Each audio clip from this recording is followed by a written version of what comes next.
संथालीच्या साहित्याच्या पारावर तुम्हा सर्वांचं मनापासून स्वागत। आजच्या 31व्या साप्ताहिक अक्षर मैफलीमध्ये अनुभवांची सफर घडवणारी 2 पुस्तकं आपल्या भेटीला येत आहेत आणि त्यासाठी सहभागी होत आहेत आनंद यात्री पोलीस अधिकाऱ्याची डायरी या पुस्तकाचे लेखक IPS अधिकारी जयंत नाईक नवरे आणि लेखिका पुष्पिता अवस्थी यांच्या पुस्तकाचा अनुवाद करणाऱ्या लेखिका अनुवादिका डॉक्टर सुलभा कोरे आणि पुस्तक आहे नेदरलँड डायरी आपलेपणाचे आख्यान। या दोघांसोबत वाचक म्हणून सहभागी होत आहेत उद्योजक विकास पिसाळ आणि लेखक समीक्षक चांगदेव काळे। या चौघांचेही स्वागत। आयुष्य व्यापून टाकणारं नोकरीचं स्वरूप आणि या अत्यंत व्यग्रतेतही वाचन, लेखन, संगीत ऐकणं, मित्रपरिवाराशी सुसंवाद या आपल्या आवडी छंद जपणारा पोलीस अधिकारी। या पोलीस अधिकाऱ्याने एका व्हॉट्सअप ग्रुपवरून आपलं हे अनुभव विश्व लिहायला सुरुवात केली आणि तेही आत्मकथनाची रुळलेली पायवाट सोडून। स्वतःशी संवाद साधत व्यक्त होणं हे रोजनिशी किंवा डायरीचं तत्व, हे तत्व सर्वार्थाने जपणारं आणि म्हणूनच थेट भिडणारं पुस्तक आनंद यात्री पोलीस अधिकाऱ्याची डायरी। या पुस्तकाविषयी लेखक जयंत नाईक नवरे आपल्याशी संवाद साधणार आहेत। त्यानंतर अनेक वर्ष जर्मनीमध्ये स्थायिक असलेले आणि मूळचे भारतीय साताऱ्याचे उद्योजक विकास पिसाळ, जे जर्मनीत राहूनही आपलं वाचनप्रेम जपत आहेत, ते या पुस्तकाविषयीचं मनोगत व्यक्त करतील।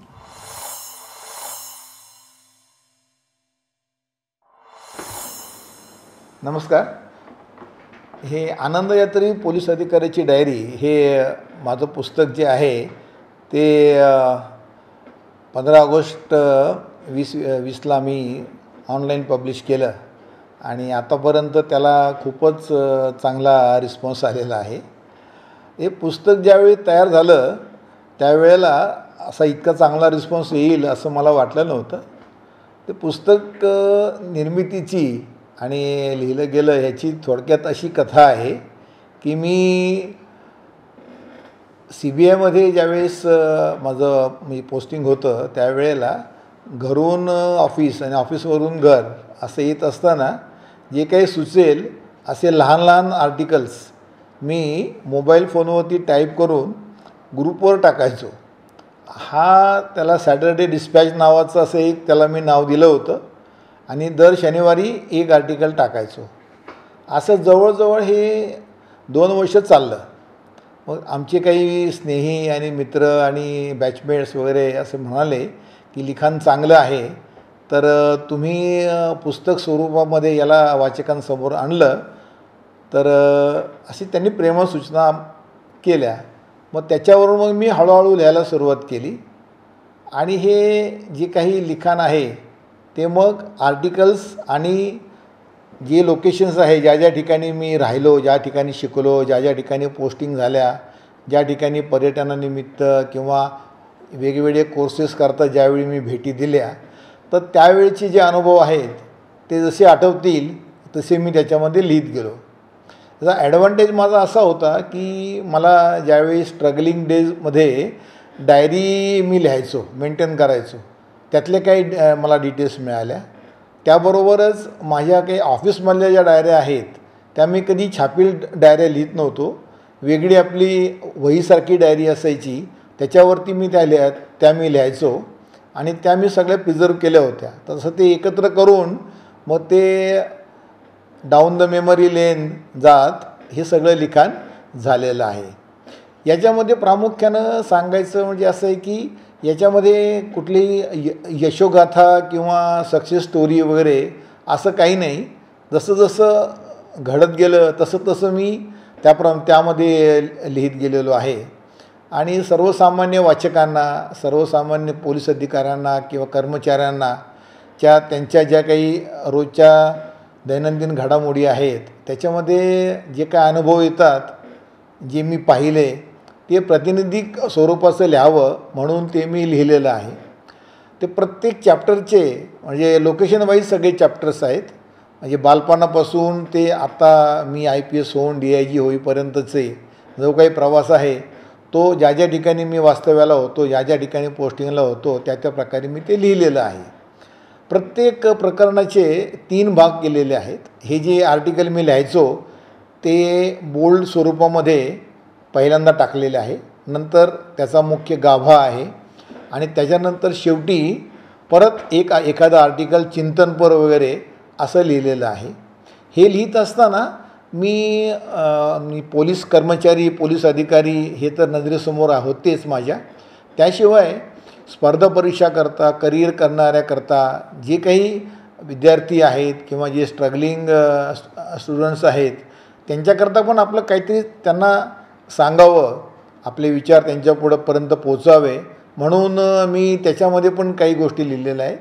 त्यानंतर अशाच ज्या काही आपल्याला वाटतात की महत्त्वाच्या गोष्टी आहेत की ज्याच्यावर त्यांनी विचार केला तर उदाहरणार्थ मनी डायनॅमिक्स म्हणून एक आहे, तर त्या पैशाबद्दल 10 गोष्टी आहेत.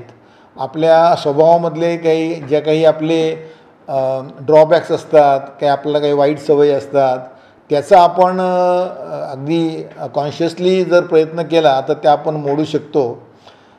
हे कसं मी केलं त्याच्याबद्दल पण थोडंफार मी लिहिलेलं आहे. जनरली हे पुस्तक ग्रंथालयाने अगदी मोठ्या मनाने अगदी त्याच्यामध्ये जास्त हे न करता आहे तसं पब्लिश केलं. त्यामुळं आत्मकथा, ललित लेखन किंवा असं कुठल्या कॅटेगरीमध्ये ह्याला जरी टाकता नाही आलं तरी एक ओघवत्या रीतीने झालेलं आहे असं बऱ्याच लोकांनी मला सांगितलं. पुस्तक अतिशय सुंदर आहे, साध्या सोप्या सरळ भाषेने लिहिलं आहे. पोलीस अधिकाऱ्याचं पुस्तक म्हटलं की त्याच्यामध्ये पराक्रमाचे किस्से असणार, मोठ्या मोठ्या गुप्तहेर पद्धतीच्या कथा असणार असं लोकांची अपेक्षा असते, पण तसं हे पुस्तक नाही आहे. परीक्षकांचंही बहुतेक तीच अपेक्षा असावी. हे पुस्तक सर्वसामान्य माणसाने लहानपणापासून केलेल्या संघर्षाची कथा आहे. त्यांचा वेगवेगळ्या ठिकाणी झालेली जी अधिकारी बदली आहे, प्रशिक्षण, परत मुंबईमधला कालावधी ह्याच्याबद्दल बरीच माहिती दिली आहे. परत त्यांच्या शेवटी त्यांनी दिला सल्ला स्पर्धा परीक्षेविषयी. हा तरुण मुलांनी आत्मसात करण्यासारखा आहे. आजकालची तरुण मुलं पुस्तकं जास्त वाचत नाहीत, पण त्यांनी वाचलं पाहिजे. आयुष्य हे छोटं असतं. आयुष्यामध्ये सगळ्यात चुका स्वतः करून त्यातून शिकण्यासारखं एवढा वेळ नसतो. मग सगळ्यात मोठ्या दुसऱ्यांच्या चुकामधून, दुसऱ्यांच्या सल्ल्यामधून शिकणं हे तरुण मुलांनी शिकलं पाहिजे आणि हा खरंच सल्ला लोकांनी उपयोगात आणला पाहिजे. धन्यवाद. लेखिका, अनुवादिका डॉक्टर सुलभा कोरे या युनियन बँक ऑफ इंडिया इथे कार्यरत आहेत. मुख्य प्रबंधक राजभाषा आणि संपादक युनियन धारा, युनियन सृजन याची जबाबदारी त्या सांभाळत आहेत. अर्थशास्त्रातली पदवी, हिंदी साहित्यात PhD, हिंदी मराठी पत्रकारितेत गेल्या 25 वर्षांहून अधिक काळ वैविध्यपूर्ण लेखन, अनेक पुस्तकांचा हिंदी, मराठी, इंग्रजी अनुवाद, साहित्य जागर या दिवाळी अंकाचं संपादन सहाय्य, दीपशिखा या मासिकाचं संपादन यासोबतच डॉक्टर सुलभा कोरे या मराठीमाया.com या वेब मॅगझिनच्या कार्यकारी संपादिका आहेत. अनुवादित पुस्तकांसोबत स्पर्शिका, स्पर्श हरवलेले हे मराठी कविता संग्रह, एक नया आकाश, तासीर हे त्यांचे हिंदी कविता संग्रह प्रकाशित आहेत. महाराष्ट्र हिंदी साहित्य अकादमी पुरस्कार, हिंदी भाषेतील योगदानासाठी सारस्वत सन्मान, तासीर या काव्यसंग्रहाला हिंदी तर भाषा हिंदी लेखक हा राष्ट्रीय पुरस्कार, भारत सरकारच्या सांस्कृतिक मंत्रालयाची रवींद्रनाथ टागोर फेलोशिप असे अनेक मानसन्मान डॉक्टर सुलभा कोरे यांना मिळालेत. नेदरलँड डायरी, आपलेपणाचे आख्यान या पुस्तकाच्या अनुवादिका म्हणून आज ते आपल्याशी बोलणार आहेत. त्यांच्यासोबत वाचक म्हणून सहभागी होत आहेत कादंबरी, कथा, चरित्र असं विविधांगी लेखन करणारे, अनेक अंकांचं संपादन करणारे, समीक्षा करणारे आणि कामगार, साहित्य, नाट्य, सांस्कृतिक, ग्रंथालयीन चळवळीमध्ये सक्रिय असणारे लेखक, समीक्षक चांगदेव काळे.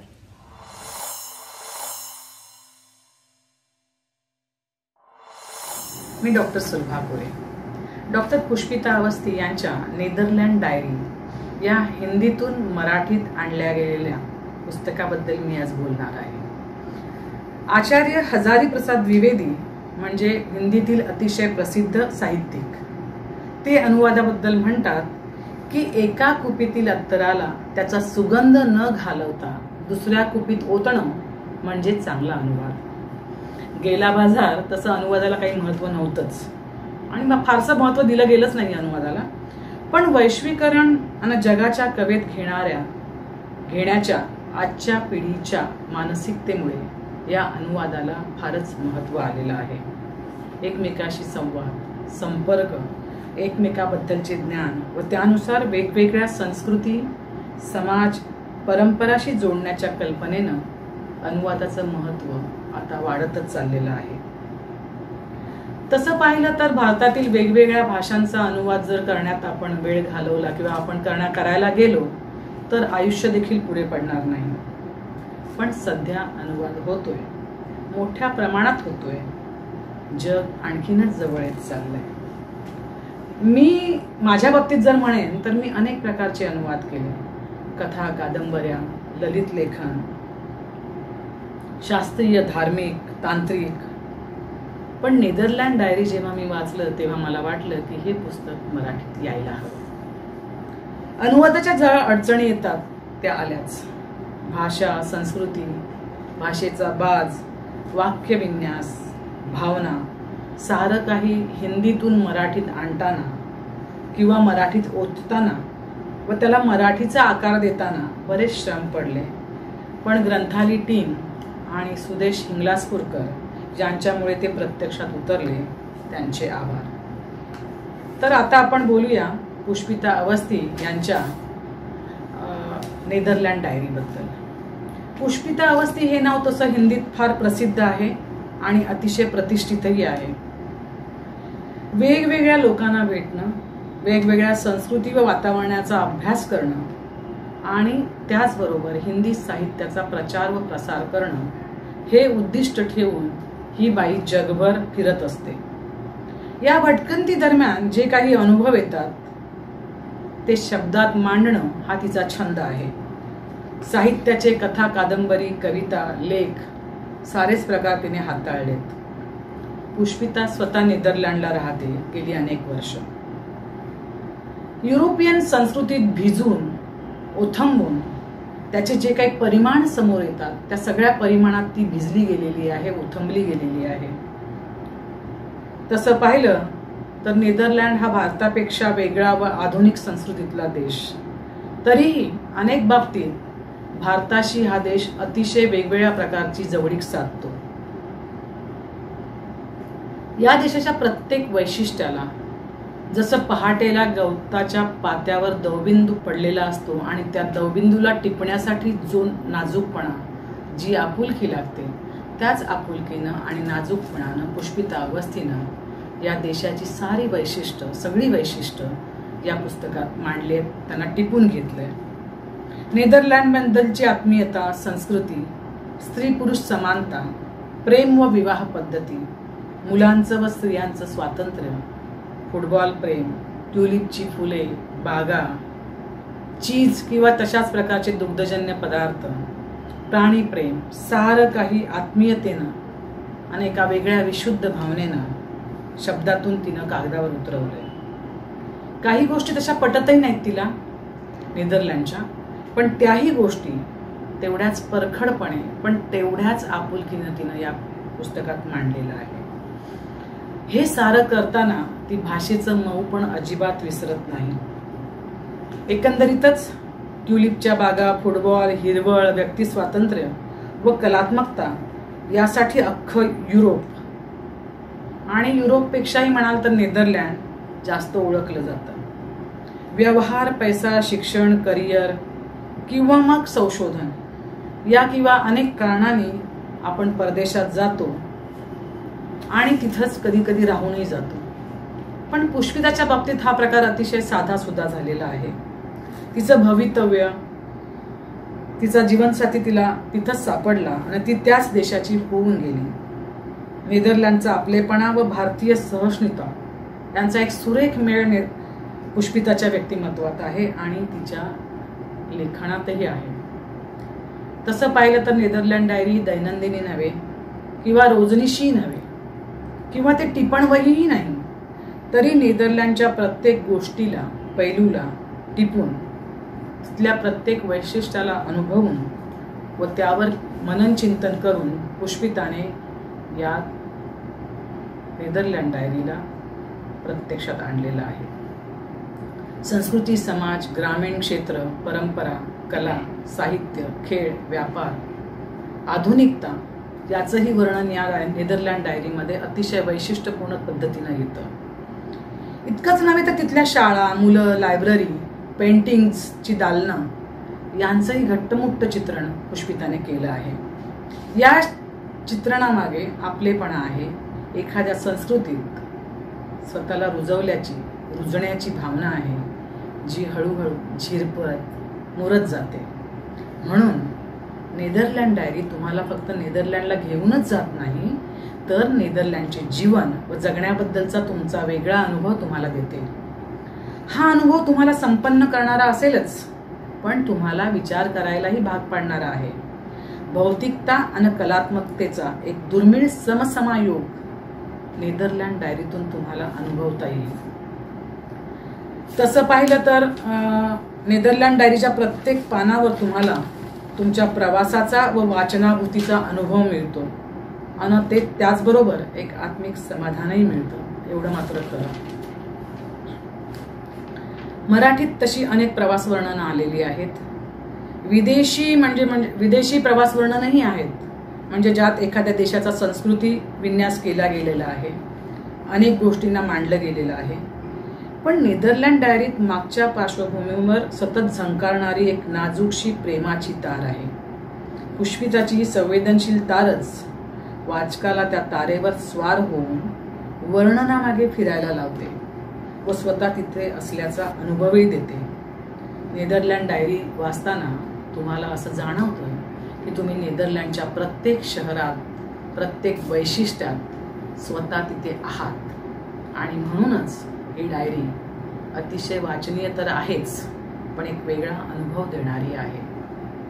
अनेक वाचकांनी फोन करून याबद्दल मला कळवलं आणि या प्रवास वर्णनाचा किंवा या संस्कृतीच्या समावेशाचा त्यांनी अतिशय आवर्जून उल्लेखही केला.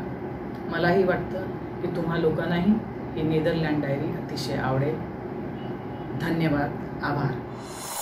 ही गोष्ट खरी आहे की पुस्तकाचा आत्मा हा त्याचा विषय असतो, परंतु लिहिता हात आणि लेखकाचं कौशल्य याची जर त्याला सुंदर साथ लाभली तर आवडतं पुस्तक निर्माण होणार, ही गोष्ट खरी आहे.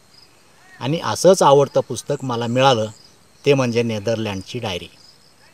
लेखिका या पुस्तकाला डायरी म्हणत नाही तर आपलेपणाचं आख्यान असं म्हणतात. खरं तर हा आपलेपणा केव्हा येतो तर आपण ज्या देशात राहतो त्या देशाच्या मातीशी आपण जेव्हा समरस होतो, तिथली संस्कृती, तिथले चालीरीती यांच्याशी आपण समरस होतो, तेव्हा आपलेपणा आपोआप निर्माण होतो. लेखिकेने लिहिलेलं नेदरलँडच्या विषयीचं वर्णन म्हणजे नेदरलँडची डायरी. अफगाणची डायरी ही प्रतिभा रानडे यांनी लिहिलेल्या पुस्तकाची आठवण या पुस्तकामुळे होते. खरं तर नेदरलँड हा एक लहानसा देश आहे, चिमुकला देशाला आपण म्हणता येईल असं. परंतु लेखिकेने त्याचं केवळ भौगोलिक वर्णन केलेलं नाही, तर तिथल्या चालीरीती, परंपरा, संस्कृती, संग्रहालय, वाचनालय, खेळ, क्रीडा आणि साहित्य याचबरोबर त्यांनी बाल आणि स्त्रिया यांच्याविषयीचा आदर, या भावनांचा सुद्धा अतिशय तन्मयतेने आणि खूप एकरूपतेने या ठिकाणी निर्देश केलेला आहे. आणि हे वाचत असताना आपल्याला लक्षात येतं की इतकं छान यांनी लिहिलं कसं. तर याला एकमेव कारण म्हणजे त्यांचं त्या देशाशी जुळलेलं नातं. त्या देशामध्ये ट्युलिप नावाची जे छान अशी फुलं येतात, त्यांच्या अनेक बागा असतात. ती जशी बाग प्रसन्न असू शकते तशी लेखिकेची शैली ही प्रसन्न आहे. इतकंच नाही तर त्यांचा जो कसदारपणा आहे तो सुद्धा तिथे असणाऱ्या चीजसारखा आहे. त्यामुळे आपण त्यांच्या लेखनाच्या प्रेमात पडतो, ते मनाला भुरळ घालतं. इतकं छान शैली त्यांनी घेतलेली आहे. आणि या शैलीचा इतका सुंदर मिलाप अनुवादिकेने त्यांच्या अनुवादामध्ये केलेला आहे. खरं तर अनुवादक हा केव्हाही कोणी सांगितलं अनुवाद करीत नाही, तर त्याला पटलेल्या, आवडलेल्या आणि उत्स्फूर्तपणे मनातून असं ते मला वाटतं की आपण याचा अनुवाद करायला हवा, तेव्हाच तो अनुवाद करतो. आणि इतका सुंदर अनुवाद सुलभा कोरे यांनी केलेला आहे. खरं तर हा अनुवाद करत असताना त्यांनी स्वतःला कुठे त्यामध्ये आपला स्वतःचा समावेश होईल असं लक्षात येऊ दिलेलं नाही आहे. कुठे मूळ लेखनाला ओरखडा बसेल असंही होऊ दिलेलं नाही आहे. मला तर असं वाटतं की मूळ मराठी प्रतीचं पुष्पिता अवस्थी यांनी हिंदीमध्ये भाषांतर केलं आहे की काय, इतकं हे अनुवाद उत्तमरित्या जमलेलं आहे. ॲन फ्रँक तिच्या डायरी लेखनाबद्दल म्हणाली होती की लिहिता लिहिता मी सगळं झटकून देऊ शकते. माझी दुःख नाहीशी होतात आणि माझं धैर्य पुन्हा जन्म घेतं. आजच्या या 2 पुस्तकांबद्दल तुमचा काय अनुभव आहे ते आम्हाला नक्की कळवा. ग्रंथालीच्या फेसबुक पेजवर, वैभव महाराष्ट्राचे या यूट्यूब चॅनलवर. आज सहभागी झालेल्या चौघांचेही मनापासून आभार. आम्ही आपली रजा घेतोय. पुन्हा भेटूया पुढच्या साप्ताहिक अक्षर मैफलीमध्ये, अर्थातच ग्रंथालीच्या साहित्याच्या पारावर. नमस्कार.